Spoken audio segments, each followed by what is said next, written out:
आपके साथ मैं हूं मानसी दवे।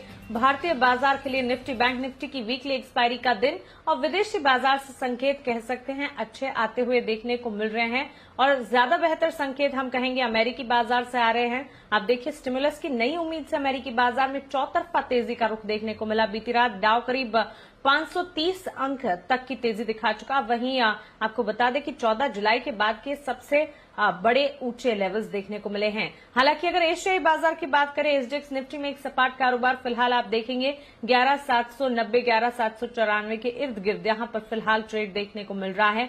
वहीं डाउ फ्यूचर्स में हल्की सी बढ़त के साथ हम ट्रेड देख रहे हैं और साथ ही आपको बता दें जापान के बाजार करीब 150 अंक की बढ़त यहां पर दिखा रहे हैं। विदेशी बाजार विस्तार से जानना है हमें, क्योंकि स्टिमुलस की क्या नई उम्मीदें आई जिसके चलते अमेरिकी बाजार में इतनी तेजी दिखने को मिली। बताने के लिए दीपांशु भंडारी हमारे साथ जुड़े हैं। थोड़ी ही देर में जी बिजनेस के मैनेजिंग एडिटर भी हमारे साथ जुड़ेंगे, उनसे आज के लिए पहली रणनीति हम समझेंगे। दीपांशु गुड मॉर्निंग, बताएं ये स्टिमुलस की नई उम्मीद, कल हम ये बात कर रहे थे कि स्टिमुलस की ही वजह से विदेशी बाजार अमेरिकी बाजार में गिरावट दिखी, अब ये क्या नई उम्मीद आई है जिसने चौतरफा खरीदारी दिखाई? Good morning Mansi. ट्रम्प साहब और उनका जो ट्विटर से प्यार है उसी की वजह से हम देख रहे हैं कि मार्केट्स में भारी उतार चढ़ाव हो रहा है। तो जब उन्होंने कहा था कि अब मैं स्टिमुलस पर बातचीत बंद कर रहा हूं तो मार्केट्स का शार्प रिएक्शन आया था। उसके बाद कल सुबह ही उनका एक नया ट्वीट आया था जहां पर वो कह रहे थे कि एक वो पार्शियल स्टिमुलस के लिए तैयार हैं जो कुछ सेक्टर्स को राहत देगा। और इसी की वजह से हमने देखा कि कल डाउ फ्यूचर्स पूरा दिन पॉजिटिव रहे और उसके बाद कल शाम को अमेरिकी बाजारों में भी शानदार तेजी आती हुई दिखी। फिलहाल इस समय जो एक बड़ी बात चल रही है वो है यूएस की वाइस प्रेसिडेंट डिबेट।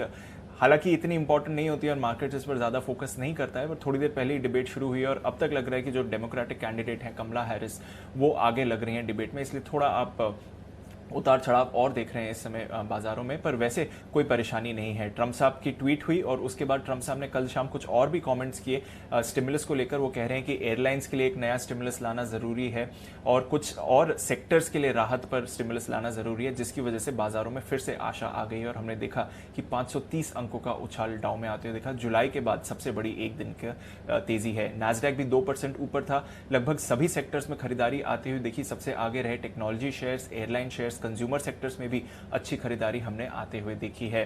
तो सेक्टर्स का पार्टिसिपेशन बढ़ रहा है। एक बार फिर से स्टिमुलस की आशा आ गई है बाजारों में और इसलिए तेजी का ही माहौल बना हुआ है। आज शाम आएंगे साप्ताहिक बेरोजगारी के दावे, वहां पर भी नजर रखनी पड़ेगी। पिछले 4 हफ्तों का ट्रेंड एकदम फ्लैट रहा है, तो देखते हैं कि आज थोड़ा वहां पर इंप्रूवमेंट आते हुए दिखता है या नहीं। इसके अलावा यूरोप में मिला जुला कारोबार रहा, बट ऑलमोस्ट सपाट ही थे यूरोप के बाजार। कच्चे तेल में अभी भी दबाव बना हुआ है। हालांकि एक नया तूफान आने वाला है गल्फ ऑफ मेक्सिको से, जिसकी वजह से प्रोडक्शन पर असर पड़ सकता है, बट क्योंकि हम अमेरिकी भंडार बढ़े हैं और मांग को लेकर अभी भी चिंता है, इसलिए वहां पर दबाव जारी है। इसके अलावा सोना भी एकदम दायरे में ही रहा, ज्यादा मूवमेंट यहां पर भी नहीं आते हुए देखा, बट वॉलेटिलिटी जरूर बढ़ती जा रही है जहां तक कमोडिटीज का सवाल है। बट अच्छे क्यूज आ रहे हैं इस समय। ऑफकोर्स एशिया और एसजीएक्स ज्यादा एक्शन नहीं दिखा रहे हैं, बट नजर रहेगी पॉजिटिव ही क्यूज हैं जहां तक ग्लोबल मार्केट्स का सवाल है। बिल्कुल दीपांशु, शुक्रिया ये तमाम जानकारी के लिए और हमारे साथ जुड़ने के लिए। चलिए अब क्विकली आपको बता देते हैं कल के कारोबारी सत्र में एफआईएस डीआईएस ने क्या किया है। एफआईएस ने कल कैश मार्केट में 1094 करोड़ की खरीदारी की है। वहीं कैश मार्केट में डीआईएस की तरफ से 1129 करोड़ की बिकवाली के आंकड़े दिख रहे हैं। वायदा बाजार में एफआईएस की तरफ से 222 करोड़ की बिकवाली देखने को मिली है। तो कैश मार्केट में एक बड़ी खरीदारी एफआईएस की तरफ से जरूर आई है, लेकिन वायदा बाजार में 222 करोड़ की बिकवाली भी है। वायदा बाजार की आज वीकली एक्सपायरी है और एक्सपायरी से ठीक पहले हमने जानकारों का एक पोल कराया है। वीकली एक्सपायरी को लेकर जानकारों का क्या मानना है, बताने के लिए हमारे साथ आशीष चतुर्वेदी जुड़ गए हैं। आशीष गुड मॉर्निंग, बताएं वीकली एक्सपायरी पर जानकार क्या कह रहे हैं? Good morning Mansi. कल जब जानकारों से हमने बात की तो लगभग सभी का मानना ये था कि बाजार में तेजी देखने को मिली। कंटिन्यूस हम देख रहे हैं कि पिछले 5 सत्रों से में बाजार में तेजी देखी जा रही है और ये मोमेंटम जो है कायम देखने को मिलेगा। सबसे पहले जो निफ्टी के स्तर है वो मैं आपको बता देता हूँ। यहाँ पर अधिकतर जो जानकार हैं वो इस बात पर बेट कर रहे हैं कि जो निफ्टी की एक्सपायरी होगी वो 11,750 से लेकर 11,800 की रेंज में हो सकती है। 11,800 से हो सकता है कि काफी जानकारों ने कहा कि 20-25 अंकों की और तेजी देखने को मिले, लेकिन मोर और लेस अगर आप देखें तो 11,800 के आसपास जो है एक्सपायरी होने की पूरी संभावना नजर आ रही है। सिमिलरली अगर आप देखा जाए केवल 32% ऐसे मान रहे कि हल्की सी एक नेगेटिव बायस के साथ थोड़ी सी गिरावट के साथ 11,700 से लेकर 11,750 के बीच में 32% जानकारों का मानना है और केवल 12% मान रहे कि कल की क्लोजिंग से अगर आप देखें तो थोड़ी सी गिरावट देखने को मिल सकती है और 11,650 की तक भी एक्सपायरी हो सकती है। और इनके पीछे का तर्क है कि बाजार काफी ज्यादा चल चुका है, ऊपरी इस तरफ से अगर आप देखें तो थोड़ी सी प्रॉफिट बुकिंग आ सकती है। सिमिलरली अगर आप देखें तो निफ्टी बैंक में जानकारों को थोड़ी सी क्लैरिटी चाहिए। ज्यादातर जानकारों से हमने बात की तो उनका मानना था कि वो एक बार ओपनिंग देखना चाहते कि ओपनिंग कैसी होती है और निफ्टी बैंक निफ्टी के मुकाबले कैसा परफॉर्म करता है, जिसके चलते करीब 45% अगर आप देखें तो तेजी का ही अनुमान लगा रहे हैं। यानी कल की जो क्लोजिंग है वो 23,000 के आसपास की है, 23,000 के ऊपर ही है ज्यादातर जानकारों का भरोसा। केवल 31% जानकार ऐसे मान रहे कि 22,700 से लेकर 23,000 के बीच में एक्सपायरी होगी और 24% का मानना है कि बाजार में अगर गिरावट आती है तो निफ्टी बैंक में ज्यादा गिरावट आपको देखने को मिलेगी और 22,300 से लेकर 22,700 यहां पर एक्सपायरी हो सकती है। तो कुल मिलाकर देखा जाएगा तो मानसी अधिकतर जो जानकार है वो तेजी पर ही भरोसा कर रहे हैं। चलिए, तो अधिकतर जानकार का भरोसा तेजी पर ही कायम है, लेकिन इन सभी स्तरों पर अब आगे क्या करना है, आपकी पहली रणनीति आज क्या होनी चाहिए, ये भी जानना है। और चलिए आप सीधा रुख करते हैं हमारे स्पेशल सेगमेंट का, जहां हम रोज बात करते हैं जी बिजनेस के मैनेजिंग एडिटर अनिल सिंघवी से।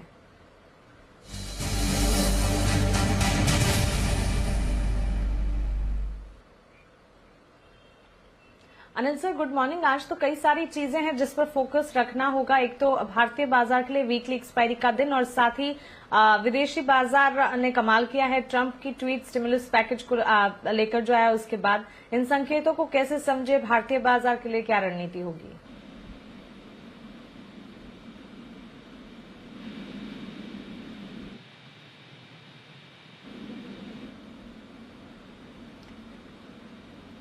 अनिल सर, क्या आप मुझे सुन पा रहे हैं? Good morning.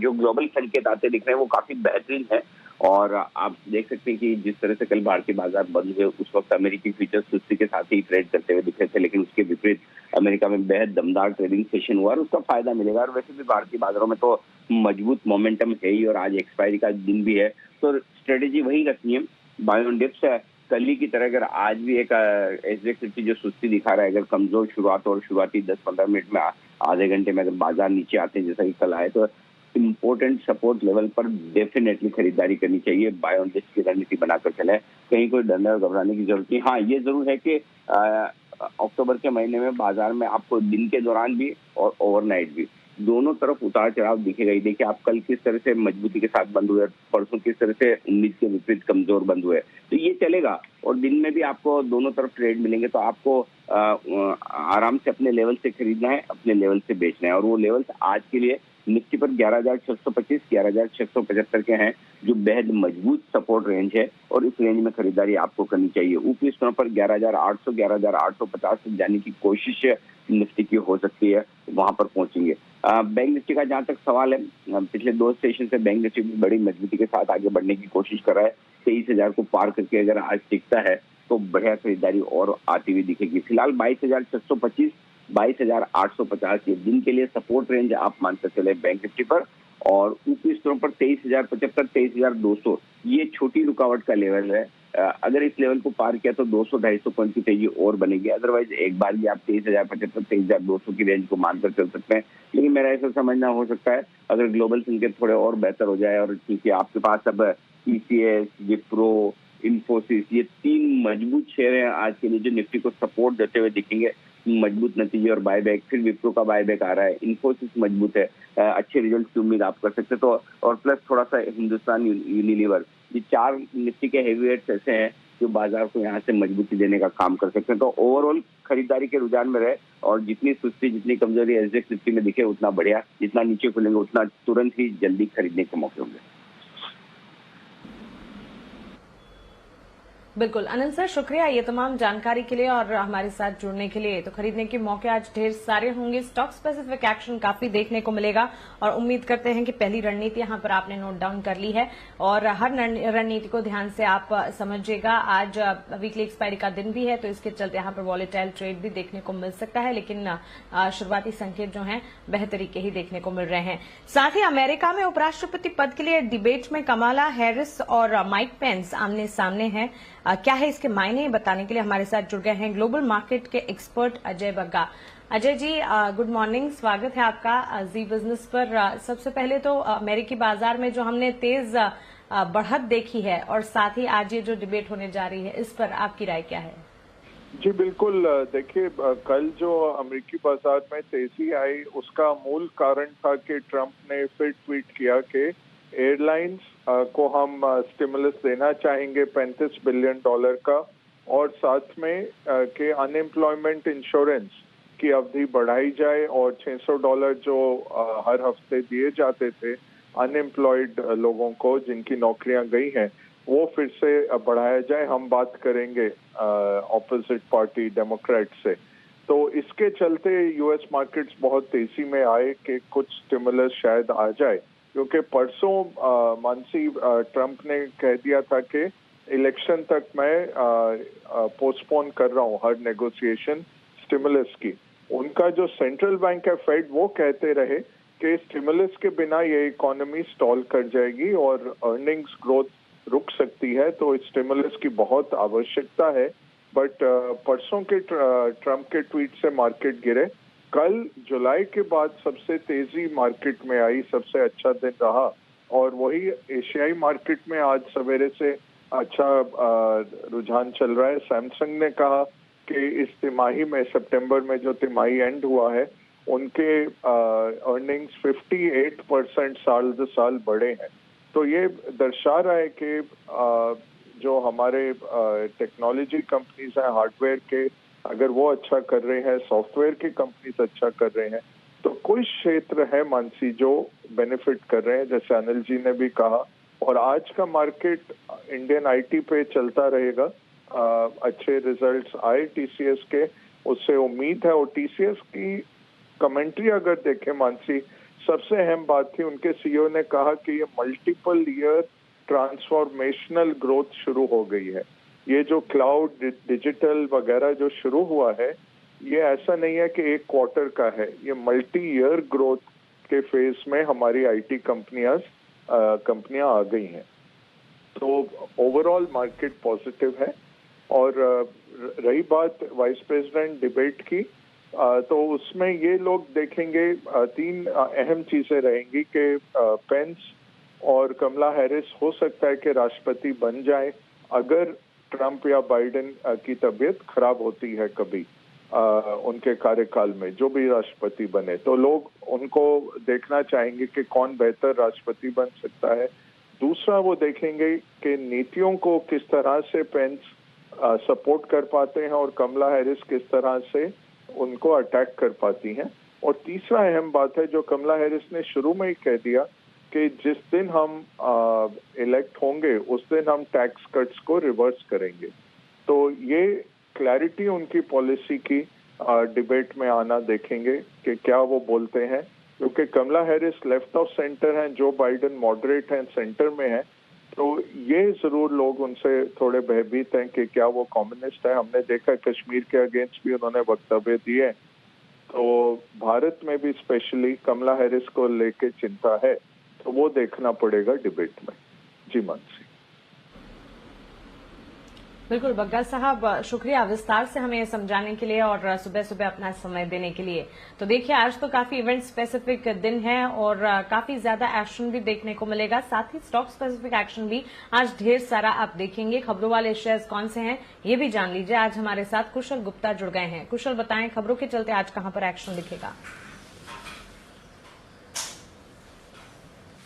Good morning Mansi. आप देखिए, कैश स्पेस से जीएम ब्रेवरीज और 5 पैसा कैपिटल के नंबर्स आते हुए दिखेंगे और साथ ही Q4 के जो नंबर्स हैं टीटागढ़ वैगन्स और प्रभात डेयरी घोषित करेगी। इसके अलावा बायबैक को लेकर मुजेस्को की आज बोर्ड बैठक होनी है, तो इस पर भी नजर रखिए। साथ ही क्रेडिट एक्सिस ग्रामीण, यहाँ पर इनका जो QIP का फाइनल भाव है उस पर आज बोर्ड बैठक होनी है। QIP का जो फ्लोर प्राइस है वो 707 रुपए 70 पैसे तय किया गया है और QIP के जरिए करीब 1000 करोड़ रुपए जुटाने की जिनकी योजना है। साथ ही चीन कोरिया से जो इम्पोर्टेड कॉस्टिक सोडा है उसकी भी जांच पर आज सुनवाई होनी है, तो देखते हैं कि वहां से किस आपका रिजल्ट निकल कर आता है। इसके अलावा कल बाजार बंद होने के बाद टीसीएस ने अपने नतीजे घोषित किए और बेहद दमदार नतीजे जो है ये आते हुए नजर आए। इनफैक्ट आपको सभी पैरामीटर्स पर काफी बेहतरीन प्रदर्शन देखने को मिलेगा, जिसमें डॉलर आय अगर आप देखें तो ऑलमोस्ट 7.2% बढ़ती हुई नजर आई है। साथ ही कंपनी की जो ऑपरेटिंग मार्जिन है वो 8 क्वार्टर हाई पर आई है 26.2%, और कंपनी का जो मुनाफा है वो ऑलमोस्ट 6.8% बढ़कर 7,475 करोड़ रुपए जो है कंपनी ने घोषित किए हैं। इसके अलावा कंपनी ने बाईबैक की भी घोषणा की है। 16,000 करोड़ रुपए का ये पूरा बाईबैक होगा और 3,000 रुपए प्रति शेयर जो है इसकी बाईबैक प्राइस तय की गई है। साथ ही कंपनी ने अंतरिम डिविडेंड का भी 12 रुपए प्रति शेयर का ऐलान किया है और इसकी जो रिकॉर्ड डेट है वो 15 अक्टूबर है। तो नंबर्स बेहद शानदार हैं। बाकी आईटी कंपनियों पर भी आज फोकस रखिए। मेजेस्को ने भी अपने नंबर्स डिक्लेयर किए हैं कल, और क्वार्टर ऑन क्वार्टर बेसिस पे अगर आप देखें तो कंपनी की जो आय है वो 12.5% गिरी है। साथ ही कंपनी का जो मुनाफा है वहां पर कंपेरेटिवली काफी अच्छे प्रदर्शन देखने को मिले। ऑलमोस्ट 208 गुना ये ऊपर जो है आपको नंबर आता हुआ दिखेगा, क्योंकि यहाँ पर ऑलमोस्ट 3,070 करोड़ का एक एक्सेप्शनल गेन है जो इन्होंने यूएस में अपनी सब्सिडियरी बेची थी। साथ ही वेदांता, इसकी डीलिस्टिंग अपडेट मैं आपको बता देता हूं, अब तक केवल 6.21% ही बिडिंग आई है और कुल मिलाकर अगर आप शेयर देखेंगे तो 10.53 करोड़ शेयर्स आते हुए नजर आए हैं। इनफैक्ट कल जो है बाईबैक, इनफैक्ट यहाँ पर जो बोलियां लगाने का जो है आखिरी दिन है, तो यहाँ पर नजर रखिए। लिखिता इंफ्रा का आईपीओ, इसका अपडेट भी आता हुआ दिखा है। इनफैक्ट कल इसका आखिरी दिन था, 9.51 टाइम्स सब्सक्राइब होकर ये बंद हुआ है। रिटेल हिस्सा जो है ऑलमोस्ट 24 टाइम्स बढ़ता हुआ नजर आया है। विप्रो 13 अक्टूबर को इसकी बाईबैक पर बोर्ड बैठक है, तो टीसीएस ने तो बाईबैक का ऐलान किया है, अब विप्रो पर भी देखना होगा कि किस आपके बाईबैक डिटेल्स निकल कर आते हैं। साथ ही बंधन बैंक ने अपने Q2 अपडेट जारी किए हैं। इनके जो एडवांसेज है वो ऑलमोस्ट 20% बढ़े हैं। साथ ही डिपॉजिट में भी 34% का उछाल देखा गया है। आरबीएल बैंक, इनके भी जो अपडेट आए हैं वहां पर भी एडवांसेस और डिपॉजिट में 3% की बढ़त देखी गई है। कासा रेशियो भी ऑलमोस्ट 26% से बढ़कर 31% होता हुआ दिखा है। एसबीआई मौजूदा कैपिटल एडिक्वेसी रेशियो इनके लिए काफी बेहतर है।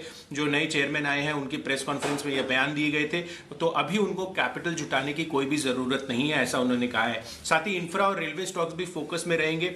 15 निजी ट्रेनों के लिए 120 आवेदन मिले हैं और काफी सारी कंपनियों ने बोली लगाई है, जिसमें एलएनटी, आईआरसीटीसी जैसी कंपनियां शामिल है।